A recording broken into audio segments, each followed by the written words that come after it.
Okay, it's soil sampling time.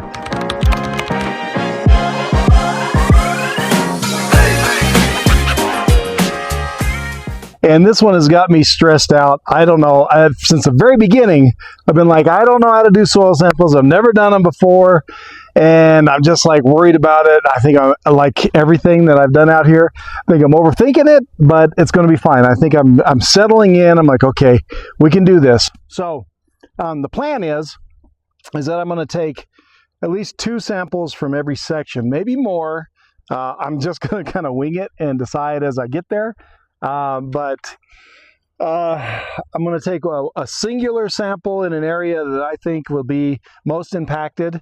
And then I'm going to take a composite test where I gather soil from several different locations and put it all together. And those will be at least the 2 per section. And I'm going to have a control sample, which I think my control is out in section 5, I believe, is where we're going to do it.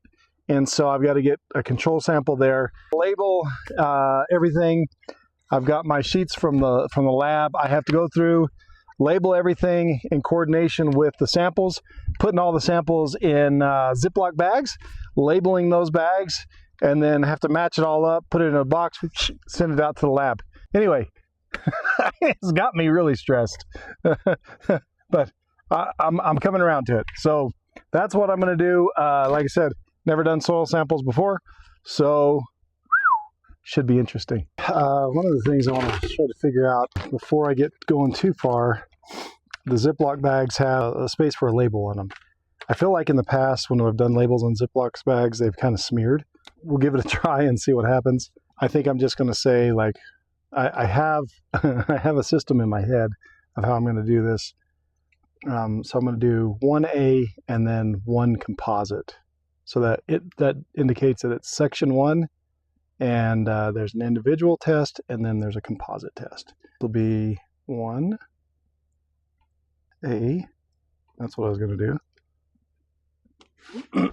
So 1A, and then call it 1 composite.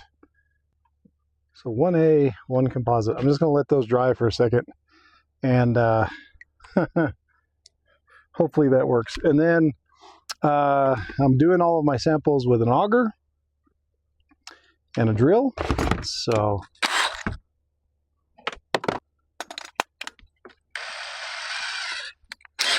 there we go. This is one of the things where I got really kind of confused because I'm trying to figure out how to get a good sample and then be able to collect it and then put it in the bags effectively. So like I said, probably overthinking, but I'll either have to, my plan is, I'm going to put this down on the ground. I'll have a hole here. I'll auger down in here. And as I pull it up, the soil sample is inside of the bin here. And then I can pour it relatively easily into the bag. So I got to get a hole. Okay. I don't really think this is going to work like a drill necessarily. It's an auger, obviously. I'm going to try to put a hole there. I want to start out just seeing if it'll work with this. And then I might just cut it like it's going to turn. So, yeah, maybe. Oh, that's what always happens with these things. They're so brittle, they break. But I think maybe it's not a terrible deal. I can, why don't I just, maybe I can just cut a little bit more. I don't want to get like plastic in there necessarily, obviously, but that's a mess, but it might work well enough. Like I said, I think I'm becoming less kind of paranoid about the whole process. Watching what a lot of people do on YouTube, it really is not that big a deal, I don't think. We'll give it a go here and try a sample one. Okay, here's the test. I'd put it down like this. I go ahead and auger down in, pull it up, and that looks like my sample right there. I mean, that doesn't look too bad, really. Now, one of my concerns is like, okay, well, how do I then get it into the bag? and not at all fall back out. Well, so I always have plenty of garbage in my truck, so I just got this little thing, and I think just kind of scrape it all to the side, right?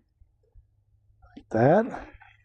Yes, I think I am a master soil sampler. Look at that. And they say that you need about a quart, at least a cupful, which that's definitely, you know, a cupful plus. So, yes, sir. I love it. What I'll do is, what you do on the composites, you take several samples, however many you're going to do, put them all in a bucket, and then mix them around, and that becomes your composite test. And I'll use that bucket to gather my composites, and of course my new little handy dandy, whoa, that's not even the right one. Oh, there it is. That little guy, very fancy hole there, a little fancy scraper. To make sure my little labels aren't smearing. So, yes, look at that. They didn't smear. So I think that's going to work out fine. Very cool. I'll just gather them all up. Just be a lot of walking because I don't think I have a real good system for carrying everything. So tests are somewhat organized, or the bags anyway are. Put them in our bucket, even though I've got to use the bucket. Take this guy and this guy and the auger, and I think that's really all we need. Let's do it. Let's do some soil sampling. Okay, so what I felt like was a pretty good idea was just coming to 1A, each one of the sections at A, coming to the very first center point to the left of A, and then my sample would go right in line with the tallest peak on the sandias there. And I was going to go about 8 feet or so. Well, these are smaller bales, so I'm trying to go not all the way to the edge of where I think the spread of the hay is going to be, but maybe 3/4 of the way. I feel like that's a good spot because there'll be a nice concentration of urine and manure there, and you got cover. So yeah, hey, highly technical stuff. Section 1 here, there are 2 large square bales broken into quarters, and those bales are weighing about 1,200 pounds a piece, and so we'll break them into essentially 300-pound piles of hay. And I think I've situated to where they'll be overspread, you know, to where, like that Venn diagram, you know, you got the circle and then another circle, so there'll be some that spreads over. What I've seen, that's a good thing, right? And so it makes sense. So what I'm going to do is I am going from 1A, the very closest to the left, and then I'm going to go out, not quite out of the whole thing, but away from the center. So the flag is the center, and I think I'm going straight towards the tallest peak on the sandias. And I think I'm just going to come out here, you know, somewhere like that right there, I think. Looks good to me. If I don't have the exact spot the next time I come, it's not that big a deal, because if I'm probably 5 feet in either direction, the way it sounds, pretty much the same soil everywhere. So don't get so stressed, Max. All right, here we go. First soil sample. My first one ever. Okay, here we go. Stay down there.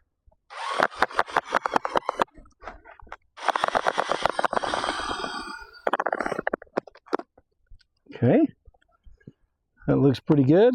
So we're going to do, we got 1A is what we're doing, and then I'm going to do with my little scraper guy. Let's see if I can get all my soil scraped to one side. Highly technical process that I've got going on here. What a deal. Okay, I feel like that's a pretty good deal right there. And then I think I'm going in about 10 inches. They recommend like no less than 6, and then at least, 8 to 12 is good. So I think we're getting in there about 10. And so then in goes our first sample. Fantastic.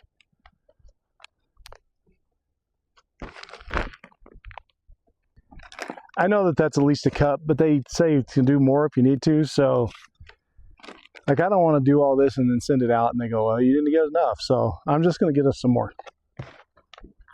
So, oh, what a mess. Definitely plenty. All right. 1A. We got more than enough, I think. First sample. Overthought it. First sample's good. Hopefully. Okay. Now I'm going to do a composite. Figure that out. I think on the composite, I'm just going to do a very similar type situation where I don't really know. Like I said, I don't think it's that big a deal if it's all that different. There we go. Soil sample number 1.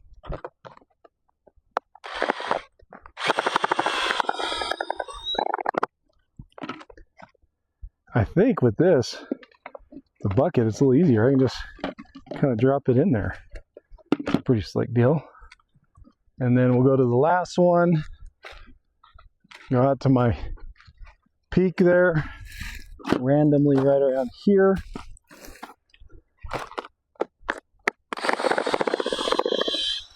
That in there.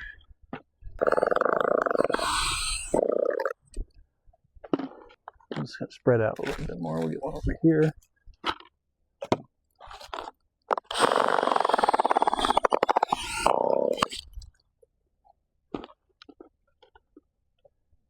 Okay, all right. And then they say once you do that, then you just kind of mix it around. That way you get a nice uniform mixture for your composite. Probably only need about half of that. And so number 1 composite is going to go in here. There's more moisture in this than what we normally would have, really. That's yeah, I think I'm giving them plenty. That's way more than, I don't even think that, we don't need that much. It's gonna get to be a heavy, it's already gonna be an expensive test. each one of these tests is like $69. So the shipping will be expensive if it gets real heavy. Alrighty, there it is. First soil samples taken. Go here. There's my peak. 2A to the left, and I'm going to go out here, well, a little ways to the outer parts. Right in here. I think it's good. I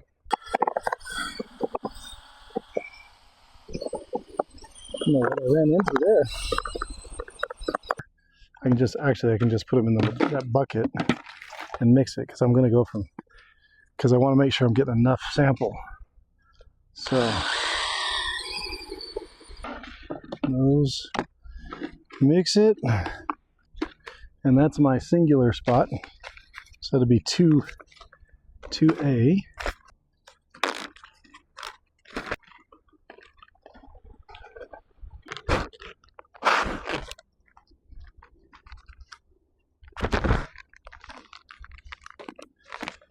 Right there, and then composite time.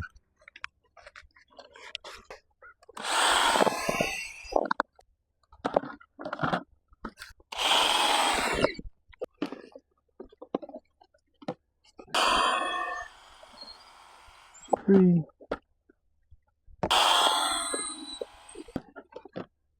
All right, got it. Composite number 2. So it's a mixture of all 4 of those samples. I'm no expert by any means, but 4 different samples, they all looked exactly the same. So that, I guess that's a good thing, right? That's why I don't have to stress so much about it. All right, composite number 2.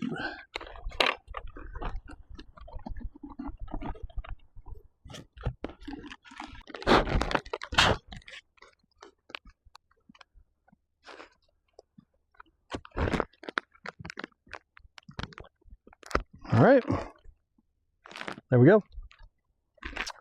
As we make our way over here to section number 3, really can see how there's just not much going on in this soil. Like, we got a nice little stand here of some New Mexico olive, but there's just not much of it. This is a native that they want to promote to grow. We got some tall Saccatone. In the back there is some Gooding's willows. Those were actually pole plants. That means they actually came and planted those willows after the fire, and they've taken and done okay. This, I don't know that they planted any of this olive. They didn't plant the Saccatone. That's native, but there's just nothing. You know, we've got some residual tumbleweeds from this last season, but that's all that's here. I mean, you just look at this parched soil. I got high hopes for this test. Okay, we're at 3. That's 3B. We'll go over here to 3A. And there we go. This is just 3 round bales, so it'll be a little bit farther out here, I think, to where we want. I need you gotta look at this. So you can see, I mean, it's been 2012. It's right now, we're in 2026. And the fire that, forest fire that came through here was in 2012. And look, there's still just residual charcoal, you know, ash and stuff from that fire. It was so hot. You can see how the soil there is just kind of darkened. It just, there's nothing in it. This is going to be the 3A. And I mixed all that up. That was what I was showing you, and mixed it all up there. But make sure that I've got plenty of material for them to work with. Section 4. This is singular 1.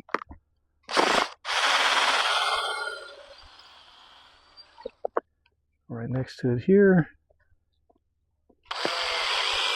Get enough of it. Oh, this is interesting. See that right there? That is a baby tumbleweed. You know, it's 59 degrees out here. Whatever. Oh, you can see some more too. Look at this. And let's see. Get out of the shadow. Look at these little guys right here.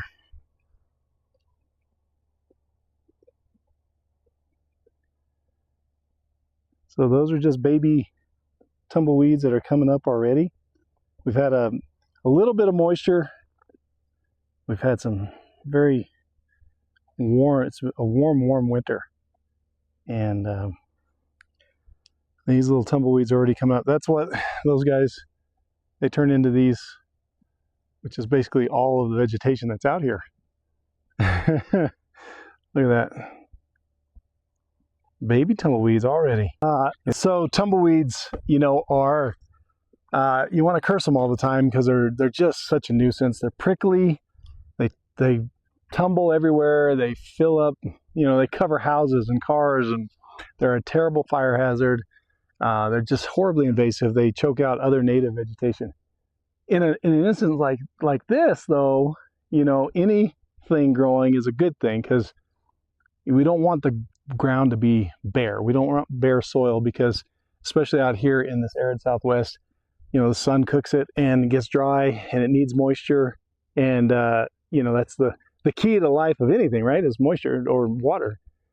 We've been bringing our goats down here for 6 years almost now to help eradicate the tumbleweeds to some degree, because, here 5 or 6 years ago, this was nothing but a sea of tumbleweeds that was, you couldn't even see the goats in it. It was so tall and just a solid cover of tumbleweeds. And we've done a great job over the years of knocking that back. But it just has not, the soil just cannot handle anything else. It's just not conducive for anything else really to grow. I mean, we got a little bit here and there, but as you can see, it's all just tumbleweeds, what's growing. And so it's kind of a catch-22. You don't want the tumbleweeds because they're invasive, they're a fire hazard, they're a nuisance. You do want them because it does put something into the soil. It does cover the soil, but it's just proven over the years that they haven't been beneficial really to this, at least since it's been 13, 14, almost 14 years now since this fire. And so that's why the Bale Grazing, that's why Shell is doing the biochar on the other side over there, biochar and manure from our goats, from our ranch, to help see if we can't speed up the process. And hopefully it works. I mean, this is such a beautiful place, and was just devastated by the fire. So hopefully this all works. What are we on? Four is the singular. I got to yapping and forgot where I was. So make sure I mixed that. I don't remember if I did or not. For 4. The setup process for this has just really taken a lot longer than I thought. And I think a lot of it is, I'm really doing a lot of stuff maybe I don't need to be doing as much, but I want to make sure I'm not leaving anything on the table. Trying to get as much information as I can, so that it's as kind of a foolproof research as possible. And me being just a novice research kind of guy, it's good. More information is better in my book, but also I think I've mentioned this in other episodes, is, I'm trying to get, I just really believe in my bones this is going to work. It can't do anything but help. And if I can do a really good job with this, show some really good stuff, show really good intent, and that I kind of, maybe I can fake that I know what I'm doing. Listen, I do know some stuff. Maybe I'm selling myself a little bit short, but I've never done something like this on this extent. But there is grant money out there to do a lot of this stuff. Convince the entities that are given that grant money that it's a worthy cause to give to try to further our education on Bale grazing in the Southwest in a burn scar area with goats, and all of that is really good, valuable information. So, and it's also from a very selfish perspective. I'm always looking for other ways in which we can further our business and overcome some of the downtimes. Winter is always it's a rocky road in the wintertime because nothing's growing. We're eating dead stuff. We've been fortunate over the years, but you just always need to hedge. I don't ever want to get to that point where like, oh my goodness, I've got 3 months, 4 months where I don't have any work for my goats or my people. So this is always trying to look forward and like, okay, what else can we do? Right now we're a vegetation management company. Wow, if we could be a soil restoration company, ecological engineering, not real engineering, but for fun, call ourselves ecological engineers. Something like that would be cool. It's just another thing that we can offer as a service. And if we can just get the data behind it and show the proof in the pudding, get the receipts, yeah, maybe so. I'm down. I love it. Okay, I gotta get the 4 composite. Very sandy. Very. Showing you there's ash in the ground there, and when I was augering that up, boy, it got to a layer and just black came up. So I want to see if I can show you when I'm actually doing it and see when it hits that point, and just the ash or charcoal that comes up out of the ground. Check this out. Let's see what happens. Try to go slow and see what. I mean, you can already see pretty dark right there. Yeah. So there was a layer that was just kind of, I guess it's that first few inches or whatever. And a lot of just this, you can see that there's a lot of charcoal, ash type stuff in there. As you go down, it, of course, less moisture, and then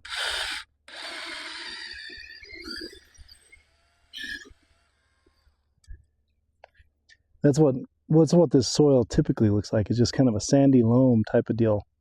And then as you kind of scrape it back, that's where you start to see some of that residual from the fire.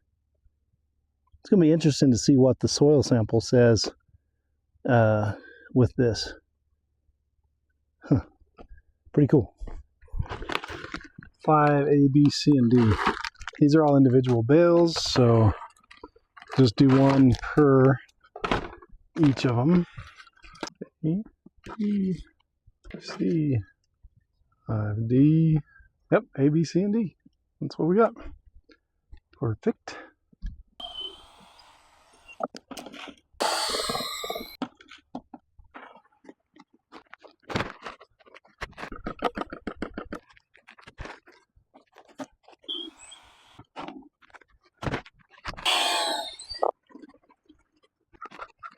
All right, so I'm filming on a phone, and that's about to die. So before I did that, I wanted to talk about one other thing that I need to get and show, which is a control sample. The control sample is one that's relatively the same soil makeup as everything else that's out there, but it's not going to get impacted by the test. We'll actually fence this off. I'm right in a corner where the corner of our total 4-acre section is. So we'll have fence on all 4 sides around this particular point.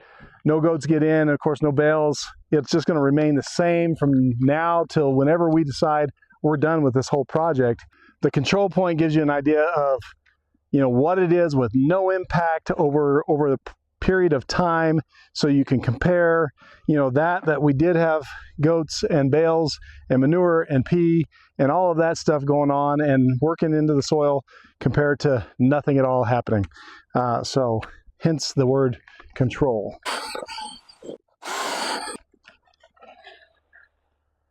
And that is our control. All right, so that's it for, I've still got some more samples to take, just section 6 and 7. 8 is something we'll talk about at a different time, but 8 I'm not doing anything in just yet, because that's the only place in this 4-acre section is 95% covered in vegetation, what we call baccharis or seep willow. That's an area that it went crazy over there, and it's just in that area. And so probably, I don't know, 90% at least of that half-acre section is covered in that seep willow. So there's just a few locations where I can put those bales, but I have to be conscious of where the barbed wire fence is going in and where we're going to set our boundary, our GPS boundary on the collars, because I don't want those goats to be so crammed and tight to where they can't get to their hay because they're getting sensors beeping on them because they're getting too close to the boundary. So I'm waiting until that all gets done to finish up section 8. So that'll come at a later time. So no big deal. Okay, I've got all my samples. I've got them in the truck, and I'm going to go ahead and go back to the house, get it all spread out, and then make sure I do my paperwork correctly. And there's nothing that gets me into more trouble than doing paperwork wrong. So I'm going to do that in the comfort of my office at the house, and then I'll get it all squared away. That way I can just take it right to FedEx or UPS in the morning and get it sent out. So we're inching closer and closer to getting this whole thing ready. Again, the setup for this little experiment has been it's been way more time consuming than I thought, but I'm excited about it because I've done my due diligence. Now it's really it's just a matter of getting going and seeing the results and having it happen. That's exciting. So off I go. Have a good day. Okay, so back at the house, in the office, and I'm going to start getting all of my soil tests ready and cataloged or written on the sheet for the lab so that I can get them sent out to the lab. I'm using a laboratory called Ward Labs, W-A-R-D, Ward Labs. And they do a whole lot of different types of testing, not just soil testing. But in the soil department, I talked to one of their soil scientists there to determine like what was the best test, because they offer several. I mean, I don't even know what all of them are. Routine soil analysis, PLFA, soil health assessment, nematode testing soil, NRCS, CMAS 216, and they all have descriptions of what they are, obviously. So I talked to them about my situation, explained what was going on, what we're doing. He said, very best thing that we could do for this particular situation is to do what's called the soil health assessment. This is the description of that. This test combines the latest in soil science, ensuring that both soil fertility and soil health are viewed through a single test. Widely accepted by land-grant universities, correlations, and calibrations. So they evaluate both microbial activity and food. It includes modified aggregate stability, 2 biological, 1 chemical, and 1 physical indicator of soil health. So that was the one that they recommended that was going to be the best to cover all my bases and do what I needed. So when I don't know what I'm doing, I just try to reach out and talk to somebody. And so they came up with that. So we're just taking our samples with the label that we've got on it. And then we've got a sheet from the lab that has all the pertinent information we've got to fill out. Pretty much that simple. So they'll bill me once they get it all and they do the test, as long as I've got everything correct, I suppose. So now it's just a matter of filling it out. They give you a sheet that you can download off of their website. And that you just put all the pertinent information on there. You start out with your soil sample, however you've labeled that. I've labeled this one 1A. And so you go in here and you just start filling everything out. Pretty simple, I think. I hope so anyway. So sample ID 1A.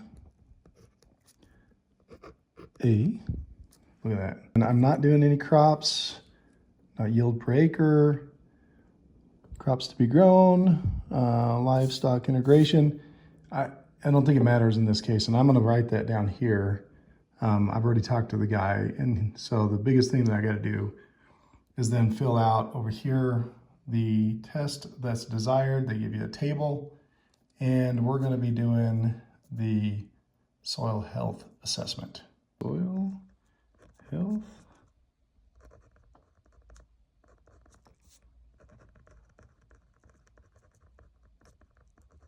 There we go, just like that. The one composite. So one composite.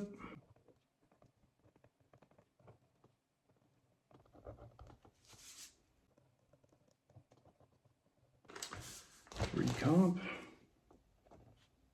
And 4A. Okay, something I guess maybe they don't normally get, couldn't see there. They don't get that many soil samples at once, maybe. So there's only so many lines on the one sheet. So you get multiple sheets and fill it out. At least that's what I think has to happen. Samples are labeled. All of my sheets are filled out. Now I go to UPS, FedEx, or just the USPS, US Postal Service, and I box them all up and I send them out, and they'll get them and they start to test the samples. They say it's only like a 24-hour turnaround once they get them. So I should hear back pretty soon. Next step, head out to send them out.